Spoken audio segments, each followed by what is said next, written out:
बिस्मिल्लाहिर्रहमानिर्रहीम। अस्सलाम वालेकुम। Welcome back to my YouTube channel. आज जो है हम क्वेश्चन नंबर 8 एक्सरसाइज 1.4 का करेंगे, जिसमें कुछ हमें 3 मैट्रिसेस दी हैं ए, बी एंड सी, और हमें कुछ 3 कंडीशंस दी हैं कि पहले तो आपने क्या करना है, A B C and A B C. मतलब ये जो है ए बी को मल्टीप्लाई करके फिर सी के साथ मल्टीप्लाई करना है, और जो दूसरा राइट हैंड साइड है उसमें बी सी को मल्टीप्लाई के ए के साथ करना है। तो ये हमने करना है प्रूफ, ठीक है। इसको सॉल्व करते हैं पहले। तो सॉल्व करने का तरीका ये है कि सॉल्यूशन पहले हम जो है ए बी और सी को करते हैं, ठीक है, लेफ्ट हैंड साइड को करते हैं। So A B and C, it means कि पहले हमारे पास कौन सा मैट्रिक्स आएगा, हमारे पास जो ब्रैकेट है उनके अंदर हमारे, इसको मैं नीचे लिख देती हूँ, ए बी एंड सी, ठीक है। तो ये पहले मैं ब्रैकेट डाल देती हूँ। तो ब्रैकेट के अंदर ए और बी आएंगे। ए मैट्रिक्स मेरे पास है -1 एंड 1, और बी में मतलब यहाँ पे बीच में कोई साइन नहीं है, तो इट मींस कि मल्टीप्लाई हो रहे हैं, ठीक है। अब यहाँ पे बी का मैट्रिक्स लिखूंगी 1 -2, ये हो गए ब्रैकेट क्लोज। फिर है एंड में सी, सी को मैं लिखूंगी बाहर, ठीक है। ये इस तरह मेरे पास आ गया। अब मैंने क्या करना है कि मैंने इनको पहले अंदर जो ब्रैकेट है इसके अंदर सॉल्व करना है। तो ब्रैकेट के अंदर मुझे ए बी दिए, तो मैंने ए बी को क्या करना है, मल्टीप्लाई करना है, ठीक है। तो मल्टीप्लिकेशन ये है कि मैंने क्या करना है, फर्स्ट रो फर्स्ट कॉलम के साथ करना है, फिर फर्स्ट रो सेकंड कॉलम के साथ करना है, फिर सेकंड रो फर्स्ट कॉलम के साथ, फिर सेकंड रो सेकंड कॉलम के साथ। तो यही प्रोसीजर करेंगे।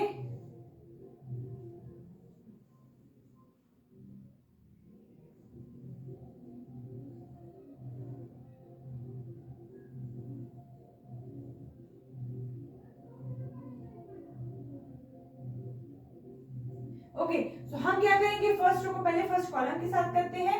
तो फर्स्ट रो ये है, मल्टीप्लाई विद फर्स्ट कॉलम। तो इस अगर देखें तो इस रो में एक ही एलिमेंट है और इस कॉलम में भी क्या है, एक ही एलिमेंट है। तो अब इसको हम मल्टीप्लाई करेंगे इनके साथ, ठीक है। फर्स्ट रो फर्स्ट कॉलम तो हो गया है, ठीक है।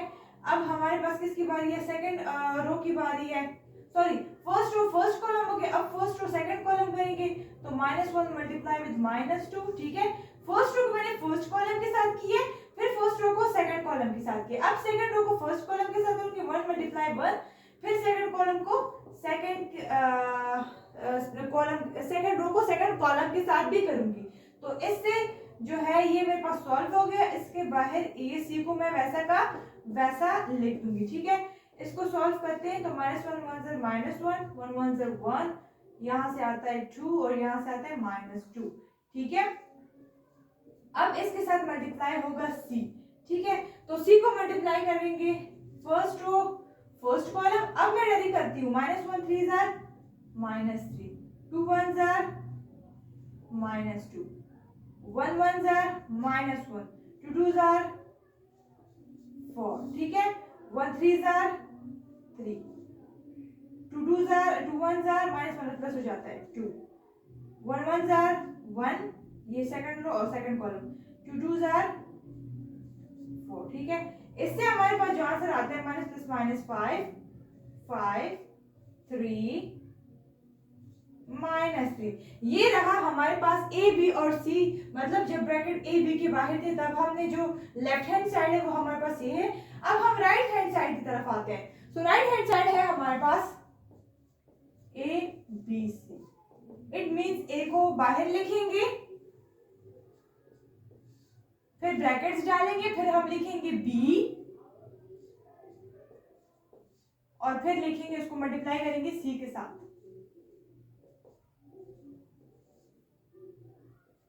ठीक है। इसको मल्टीप्लाई करेंगे हम सी के साथ। सो ए का मैट्रिक्स वैसा का वैसा आएगा, ठीक है। इन दोनों को मल्टीप्लाई करेंगे। तो इन दोनों को मल्टीप्लाई करने का तरीका ये है कि फर्स्ट रो फर्स्ट कॉलम, फिर first row second column. So first row first column के साथ करते हैं, 1 मल्टीप्लाई 3 प्लस 2 1 जार 2 -1 प्लस हो जाता है, ठीक है। अब ये फर्स्ट रो को हम क्या करेंगे, सेकंड कॉलम के साथ भी करेंगे। सो सेकंड कॉलम के लिए 1 1 जार 1 और प्लस माइनस 2 मल्टीप्लाई विद 2, ठीक है। ये रहा हमारे पास। इससे जो आंसर आता है इसको करते हैं, कैलकुलेट करते हैं। 1 3 जार 3 प्लस 2, 1 1 जार 1, 2 2 जार 4 होता है, -4 आ जाएगा, ठीक है। ओके, सो इसको फर्दर सॉल्व करते हैं। -1 1 और यहाँ से आता है 3 प्लस 2 5 एंड -3 आता है, ठीक है। अब इन दोनों को मल्टीप्लाई करेंगे और देखते हैं इन दोनों से आंसर क्या आता है। तो फर्स्ट रो फर्स्ट कॉलम के साथ होगा।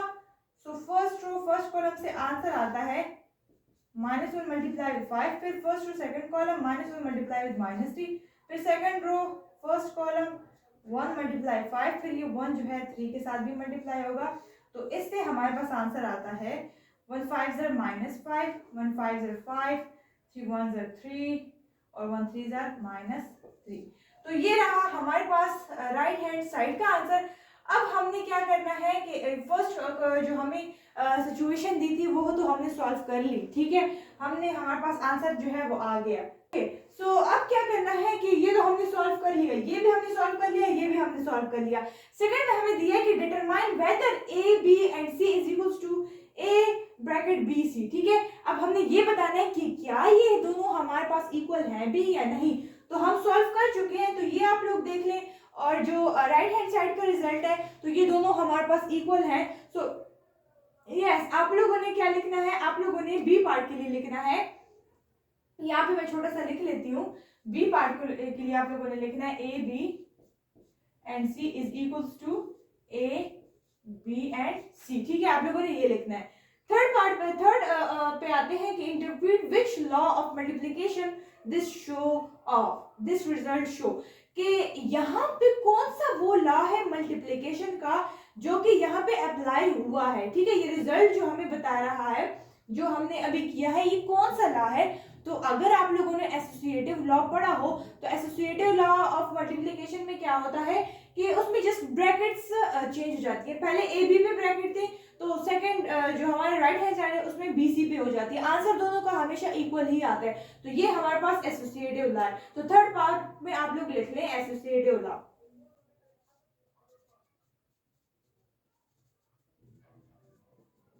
Associative law of multiplication.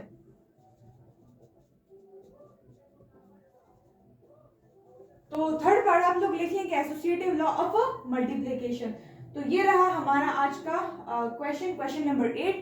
तो अगर आप लोग को मेरी वीडियोस अच्छी लगी तो काइंडली मेरी वीडियोस को लाइक एंड शेयर करें और मेरे चैनल को सब्सक्राइब भी करें। Thanks for watching.